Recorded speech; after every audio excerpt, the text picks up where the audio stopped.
आप सभी को, आप देख रहे हैं ताराचंद क्लासेस। आज की वीडियो में हम बात करेंगे नागरिकता किसे कहते हैं। नागरिकता के ऊपर टी.एच. मार्शल के क्या विचार थे उसके बारे में पढ़ेंगे। और ये जो टॉपिक है हमारे एग्ज़ाम में कई बार आ चुका है, तो इसको अच्छे से तैयार करें ताकि हमारा जब एग्ज़ाम हो तो हम इसको अच्छे से राइट डाउन कर पाएँ। बहुत ही सिंपल क्वेश्चन है, कोई ज़्यादा हार्ड नहीं है। तो चलिए स्टार्ट करते हैं। नागरिकता एक ऐसी स्थिति है जिसमें एक व्यक्ति किसी विशेष राष्ट्र का सदस्य होता है। यानी कि नागरिकता मिलेगी कैसे? कोई राज्य या कोई राष्ट्र या कोई देश अपने देश की आम जनता को अपनी पहचान दे रहा है कि हाँ, ये व्यक्ति जो है मेरे देश का है, तो वो नागरिकता कहलाती है। अब वो नागरिकता कैसे मिलती है उसके बारे में पढ़ेंगे। उसे उस राज्य का सदस्य होता है और उसे उस राज्य द्वारा प्रदान किए गए अधिकार और कर्तव्य का हकदार होता है। ऑब्वियसली बात है, राष्ट्र क्या देगा? कुछ अधिकार देगा। उन अधिकारों के बदले में वो कुछ कर्तव्यों की मांग भी करता है कि हाँ, हमारे राष्ट्र में रहना तो इस तरीके से रहना। नागरिक व्यक्ति और राज्य के बीच एक कानूनी और सामाजिक संबंध स्थापित करता है। यह संबंध व्यक्ति को राज्य में रहने, काम करने और राजनीतिक प्रक्रियाओं में भाग लेने का अधिकार भी देता है, जैसे रोज़गार को प्राप्त करना, काम करना, आय अर्जित करना और देश की राजनीतिक गतिविधियों में भाग लेना, ये सब देता है। नागरिकता के माध्यम से व्यक्ति को सामाजिक, आर्थिक और राजनीतिक अधिकार प्राप्त होते हैं। साथ ही कुछ कर्तव्यों का पालन उसे करना पड़ता है जो एक राज्य या राष्ट्र या देश निर्धारित करता है। और वो कर्तव्य क्या हो सकते हैं भाई? टैक्स अपना शांतिपूर्ण तरीके से, ईमानदार तरीके से देते रहना, देश की अर्थव्यवस्था हो या अच्छा वातावरण हो उसको बनाए रखने में सहायता करना, देश के लिए ऐसे संपत्ति के तौर पे काम करना, यानी देश को प्रगति दिलाना, देश को आगे बढ़ाना, कुछ इस प्रकार के विचार अपने प्रकट करना, है ना। आगे देखते हैं। अब आता है टी.एच. मार्शल के। अब ये टी.एच. मार्शल के बारे में ये भी वही बोलते हैं कि नागरिकता एक ऐसी स्थिति है जिसमें व्यक्ति को समाज के पूर्ण सदस्य के रूप में अधिकार और जिम्मेदारी क्या होती है? प्राप्त होते हैं। यानी कि अधिकार क्या है? एक राष्ट्र जब अपने देश के नागरिक को अधिकार भी दे दे और कुछ जिम्मेदारियां भी उनको दे दे, ठीक है, यानी जिसे कर्तव्य पालन जिसे बोला जा रहा है। टी.एच. मार्शल ने 1949 में अपने प्रसिद्ध लेख एक बुक लिखी थी जिसका नाम था सिटीजनशिप एंड सोशल क्लास, जिसके बारे में इन्होंने 3 चीज़ों में वर्गीकृत किया: नागरिक अधिकार, राजनीतिक अधिकार और सामाजिक अधिकार। नागरिक अधिकार आप सबको पता है, उसमें क्या बात कही? व्यक्ति की स्वतंत्रता होनी चाहिए, अपने विचार, अपना काम, रोज़गार ये सब करने का अधिकार होना चाहिए, संपत्ति अर्जित करने का अधिकार होना चाहिए, ठीक है। अगला है इसमें कानून के समक्ष उसे इक्वल समानता मिलनी चाहिए, कि ऐसा ना हो कि किसी प्रकार का कोई भेदभाव उसे झेलना पड़े, इक्वल रहना चाहिए, ठीक है। अब आता है दूसरा पॉइंट हमारा राजनीतिक अधिकार। राजनीतिक अधिकार के अंदर आपको सबको पता है कि वोट देने का अधिकार होता है, राजनीतिक प्रक्रिया में भाग लेने का अधिकार होता है, ठीक है। सरकार की नीतियां सही है गलत उस पर अपने विचार प्रकट करने का अधिकार होता है, सरकार निर्माण में भागीदारी करने का उसका अधिकार होता है। ये सारी चीज़ें होती है राजनीतिक अधिकार के अंदर। इन सब चीज़ों को आराम से पढ़ सकते हो, कोई दिक्कत नहीं है। अगला है सामाजिक अधिकार। सामाजिक अधिकार आप सबको पता है कि किसी के साथ समाज का कोई व्यक्ति हो उसके साथ किसी भी प्रकार का कोई भेदभाव नहीं होना चाहिए, जाति, लिंग, समूह, रंग, ठीक है, किसी भी आधार पे नहीं भेदभाव होना चाहिए उसके साथ। और साथ ही उसे शिक्षा का, स्वास्थ्य का और सामाजिक सुरक्षा, ये सारी चीज़ें उसको समाज में क्या होनी चाहिए? प्राप्त होने चाहिए। और ये है काम का अधिकार, यानी कि रोज़गार प्राप्त करने का अधिकार तो होना ही चाहिए, कुछ गलत नहीं है।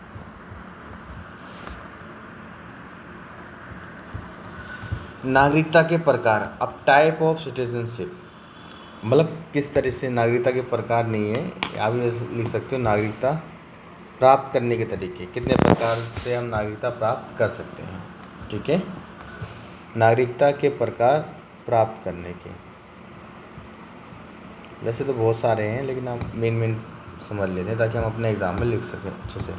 पहला है जन्म से, अगर हमारे माँ बाप अपने ही देश में हैं, उन्हीं से हमारा जन्म हुआ तो हमें ऑटोमेटिकली हमें उस देश की नागरिकता प्राप्त हो जाती है, ठीक है।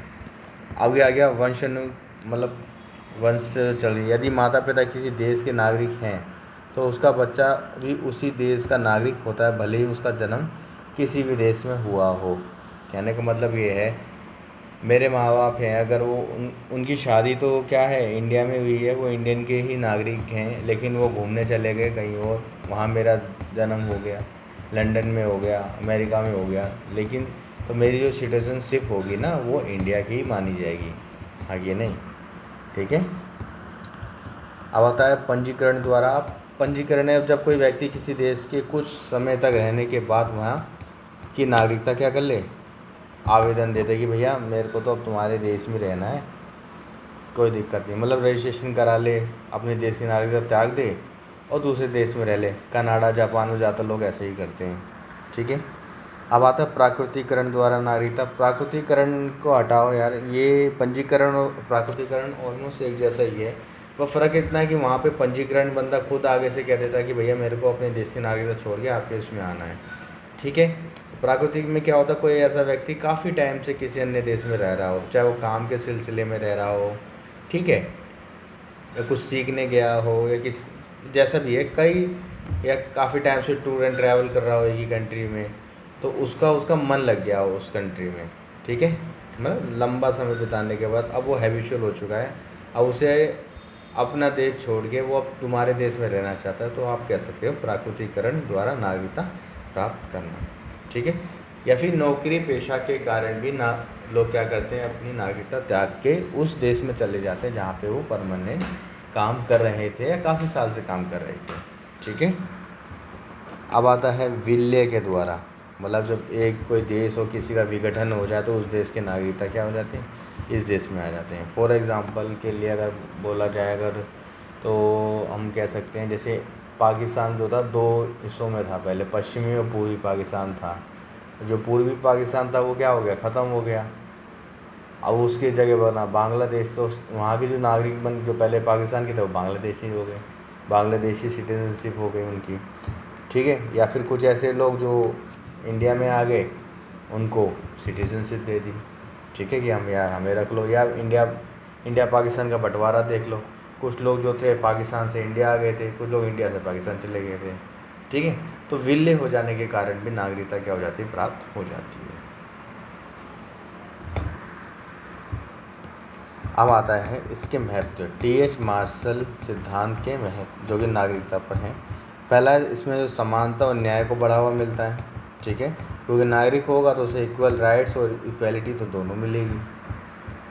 सामाजिक एकता, उसके साथ किसी भी प्रकार का कोई भेदभाव नहीं किया जाएगा, क्योंकि उसे सिटीजनशिप मिल गई ना, तो हमारे देश का नागरिक, तो भाई हम क्यों किसी प्रकार का भेदभाव का सामना करें। अगर कोई इसके साथ समाज में कोई भेदभाव करेगा तो कानूनी अधिकार है, वो सरकार से मांग कर सकता है और कंप्लेंट कर सकता है कि हाँ समाज में मेरे साथ इस तरह का व्यवहार हो रहा है, प्लीज़ एक्शन लीजिए, जिसके खिलाफ़ कानूनी कार्रवाई हो जाएगी जो लोग समाज का माहौल ख़राब कर रहे हैं। तो लोकतंत्र को मजबूत करता है, क्योंकि नागरिकता के माध्यम से व्यक्ति को राजनीति प्रक्रिया में भाग लेने का क्या मिलता है, अवसर मिलता है, जिससे वो राजनीति पर ज़्यादा भरोसा करता है और जिससे लोकतंत्र भी क्या होगा, मजबूत होगा, क्योंकि लोकतांत्रिक देश में ही ऐसी चीज़ें ज़्यादा होती हैं। सामाजिक और आर्थिक सुरक्षा, क्योंकि नागरिकता प्राप्त होने से सरकार उस व्यक्ति को सामाजिक और आर्थिक दोनों तरह से उसे क्या देती है, सुरक्षा देती है। एक तो सामाजिक, कोई किसी प्रकार कोई भेदभाव नहीं होगा, आर्थिक वो चाहे व्यापार करे, कुछ भी करे, नौकरी पाए, सरकार उसका भी समर्थन करती है। ठीक है। अब हम पढ़ते हैं टी.एच. मार्शल की आलोचना। टी.एच. मार्शल का नागरिकता का सिद्धांत नागरिक राजनीतिक और सामाजिक नागरिक अधिकारों के विकास को एक ऐतिहासिक क्रम प्रस्तुत करता है, क्योंकि इन सब चीज़ों के बारे में नागरिकता के ऊपर टी.एच. मार्शल का सिद्धांत बात करता है। ठीक है। इन सब की इम्पोर्टेंस बढ़ती है, लेकिन कुछ आलोचना इनकी है। पहला है वर्ग संघर्ष और असमानता की अनदेखी। वर्ग संघर्ष यानी अमीर गरीब के बीच हो जाता है अंतर। मार्शल ने नागरिकता को एक प्रगतिशील प्रक्रिया के रूप में तो देखा, लेकिन उन्होंने वर्ग संघर्ष और आर्थिक असमानता पर ध्यान नहीं दिया। ठीक है। मार्क्सवादी विद्वानों का तर्क है कि नागरिकता सभी को समान रूप से उपलब्ध नहीं होती, बल्कि ये पूंजीपति वर्ग के हितों को सुरक्षित रखने का क्या है, एक साधन बन जाती है। अब कैसे साधन बन जाती है, जैसे एक अमीर आदमी है, ठीक है, अब इसका एग्जांपल देखो, अमीर आदमी होते हैं उन्होंने खूब संपत्ति कमाई, खूब कमाया, ठीक है। या फिर एक ऐसा व्यक्ति को अमीर आदमी, उसने देश के से क्या करा, इतना ज़्यादा घोटाला कर दिया, इतना ज़्यादा घोटाला कर दिया, अब उसे लगता है कि मैं पकड़ा जाऊंगा, वो तुरंत क्या करता है, इंडिया छोड़ के भाग जाते हैं। अब दूसरी देश की कंट्रीज़ क्या करती हैं, उनको अपना लेती हैं, जिसके कारण जिस व्यक्ति ने एक देश को इतना नुकसान पहुंचाया उस वो क्या करता है, नागरिकता छोड़ देता है और दूसरे देश में भाग जाता है, और दूसरे देश से अपने उस बंदे को पकड़े लाना बहुत ज़्यादा मुश्किल हो जाती है, ये आप सबको पता है, ठीक है। अब जिसके कारण क्या होगा, देश को तो घाटा हो जाता है ना, जिसमें असमानता, महंगाई, चीज़ें भी बढ़ जाती हैं। अब किसी बैंक से किसी ने मान लो बहुत ज़्यादा लोन ले रखा है, 10-10 हज़ार करोड़ का लोन उठा लिया, अब उसे पे नहीं करा और सब कुछ छोड़ छाड़ के भाग गया। अब बताओ क्या होगा, संपत्ति कितनी बेच लेगी कंपनी, ज़्यादा तो मान लो उसने अपनी बैलेंस शीट में दिखा दिया कि भाई मेरा तो टर्नओवर 20,000 करोड़ का है, अब ले लिया, रियलिटी में साला 1,000 करोड़ भी नहीं है, तो इससे क्या होगा, बहुत नुकसान हो जाएगा ना देश को, महंगाई बढ़ जाएगी, जितना पैसा दिया उतना तो रिकवर भी नहीं हो पाएगा, है ना। और वहीं पे मान लो कोई गरीब आदमी है, उसकी तनख्वाह वाले 25,000 रुपये है, अगर वो लाख रुपए तक का लोन लेने जाएगा ना, तो उससे पता नहीं दुनिया भर के कागज़ ले लिए जाएंगे, दुनिया भर की चीज़ें ले ली जाएंगी, और हर प्रकार से उस पर रोक टोक लगा दी जाएगी। तो इससे क्या होगा, अमीरों को तो बहुत अच्छे से बर्ताव किया जा रहा है, लेकिन गरीबों के साथ गलत व्यवहार किया जा रहा है। और जो दुश्मन देश होंगे, ये दो काम करते हैं, या तो जिस बंदे ने बहुत नुकसान पहुंचा दिया उसको जल्दी अपने देश में नागरिकता दे देंगे, दूसरा कोई ऐसा व्यक्ति है जो बहुत एक देश के लिए इम्पोर्टेंस आदमी है, अच्छा काम कर रहा है, तो ऐसे व्यक्ति को क्या कर लेंगे, बुला लेंगे अपने पास कि भाई आ जाओ हमारे देश में काम कर लो, है ना। अब तुमने खुद देखा होगा, गूगल के CEO बने हुए इंडियंस हैं, माइक्रोसॉफ्ट में इंडियंस हैं, टेस्ला में इंडियंस हैं, ठीक है, आप सर्च करोगे तो मिल जाएंगे। तो इसमें क्या है, अच्छे अच्छे जो हमारे देश के लोग हैं, एसेट्स हैं, अगर हमारे देश में उनको अच्छी से रिसोर्स नहीं मिलेंगे तो फॉरेन कंट्री के लोग क्या करेंगे, उनको अट्रैक्ट करेंगे, अच्छी सुविधाएं देंगे, जिसके कारण क्या होगा, वो लोग अपने देश की नागरिकता छोड़ के अपनी जो नॉलेज है, जानकारी है, वो दूसरे देश में देंगे, जिससे हमारा देश क्या होगा, पीछे हो जाएगा, जिससे वर्ग संघर्ष होगा, और अमीर और गरीब का क्या होगा, अंतर बढ़ता जाएगा, क्योंकि अच्छा टैलेंट तो वहाँ चला गया, खराब ही लोग यहाँ रह गए, जिसकी वजह से हमारे देश की स्थिति क्या होगी, ख़राब होगी। अब फिर इसका ये भी समझ सकते हो कि जैसे कोई एक देश का नागरिक है, वो एक काम को करने में 20,000 रुपये ले रहा है, ठीक है, 20,000 रुपये करेगा, ठीक है। अरे चलो दूसरी कंट्री का एग्जांपल क्यों लें, हम अपने देश का ही ले लेते हैं। अब मान लो फॉर एग्जाम्पल ये 20,000 रुपये सर्विस सैलरी, मान लो कोई दिल्ली का आदमी है, कोई काम को जैसे चौकीदारी का काम है, वो 20,000 रुपये में काम करने के लिए तैयार है, ठीक है। दिल्ली का आदमी 20,000 से कम में चौकीदारी नहीं करेगा। वहीं पे दिल्ली के आउटसाइडर्स जो अदर स्टेट्स के लोग हैं, जहाँ पे मान लो रोज़गार नहीं है, खाने को नहीं है, अच्छी सुविधाएं नहीं हैं, वो आदमी अपना इलाका छोड़ के यहाँ पे 15,000 में काम करने के लिए तैयार है। तो कंपनी के लिए तो 5,000 का प्रॉफिट है ना, तो कंपनी क्या करेगी, वो 20,000 का बंदा क्या कर देगी, त्याग देगी, भाई हम तो नहीं ले रहे तुझे, वो 5,000 रुपये अपने बचा लेगी, और एक अदर स्टेट के पर्सन को क्या करेगी, 15,000 में क्या कर लेगी, हायर कर लेगी। ये बंदा टाइम से अपनी मांग भी कर सकता है, ये ज़्यादा लोग मांग नहीं करते हैं, जिसकी वजह से क्या होगा, जो अपने ही स्टेट का आदमी वो बेरोज़गार रह जाएगा, अनएम्प्लॉयमेंट रह जाएगा, जिसकी वजह से असमानता, असंतोष जैसी भावना क्या होगी, एक देश के अंदर प्रकट होगी, जो कि सही बात नहीं होती लॉन्ग टर्म पे। बल्कि ये देश को करना चाहिए कि हमारे जैसे दिल्ली और अदर स्टेट्स के लोग हैं, उनको अपने राज्य में काम करना चाहिए, अपने ही राज्य के लोगों को अच्छी सुविधाएं देनी चाहिए, ताकि उनको पलायन ये सब ना करना पड़े, ठीक है। वीडियो बहुत लंबी हो जाएगी, आगे देखते हैं। लैंगिक असमानता, मार्शल के सिद्धांतों में महिलाओं की नागरिकता पर ध्यान नहीं दिया गया, क्योंकि महिलाओं को कई नागरिक अधिकार जैसे वोट देने का अधिकार, ये सब तो क्या है, बहुत बाद में ही मिले हैं, पूरी भागीदारी नहीं हुई है, तो इसको ऊपर भी उनको बात करनी चाहिए। पूंजीवाद और असमानता का संबंध, ये वही बताया गया है कि अमीर गरीब के बीच स्वास्थ्य, शिक्षा, रोजगार के अवसर की क्या हो रही, भारी अंतर बढ़ जाता है। केवल कानूनी अधिकार होने से समाज में समानता नहीं मिलती है, रोज़गार ये सब चीज़ें भी मिलना चाहिए अच्छे तरीके से, ठीक है। जैसे यहाँ बताया ना, रिजर्वेशन भी होना चाहिए, भाई यहाँ के लोगों को कोई पहले भूमिका दी जाएगी, उसके बाद दूसरे को। लेकिन प्राइवेट सेक्टर में आप सबको पता है, कंपनी को पहले प्रॉफिट चाहिए। अगर सेम स्किल का आदमी अगर उसे 10,000 में मिलेगा तो वो 20,000 का बंदा क्यों रखेगा, सीधी सी बात है, उसको काम से मतलब है। तो गवर्नमेंट को ऐसे रूल्स बनाने चाहिए, नहीं भाई आप अपने पहले राज्य के आदमी को पहले काम धंधा दो, उसके बाद देखना, ठीक है। अगर दूसरे राज्य से लोग आ रहे हैं वो उनके सरकारों की जिम्मेदारी है, तुम्हारी जिम्मेदारी नहीं है, समझ रहे हो। चलो कोई नहीं। राज्य पे अत्यधिक निर्भरता हो जाएगी। मार्शल का सिद्धांत राज्य को नागरिकता के अधिकारों का मुख्य प्रधानता मानता है, लेकिन अगर राज्य भ्रष्ट या असक्षम हो तो नागरिकता के अधिकार को सुनिश्चित करना क्या हो जाएगा, मुश्किल हो जाता है। ऑब्वियसली बात है, आज खुद देख लो, दिल्ली में जैसे अभी पता है ना, दिल्ली का आदमी है, पूर्ण से दिल्ली में रहता आ रहा है, वो तो उसका घर बार है, लेकिन जो लोग 15-15 हज़ार में कम कमाई में, थोड़ा सही दिमाग से सोचना, गलत मत समझना, कहने का मतलब ये है कम बजट में आ जाएगा तो वो क्या करेगा, कुछ लोग किराए पे घर ले लेंगे, कुछ लोग कहीं पे भी ऐसी जगह जगह बन जाएंगे, कोई होते ना माफिया लोग, वो कहते हैं कि हमें पैसे दे दो, हम तुम्हारा ये मकान डलवा देंगे, यहाँ पे जो भी डलवा देंगे।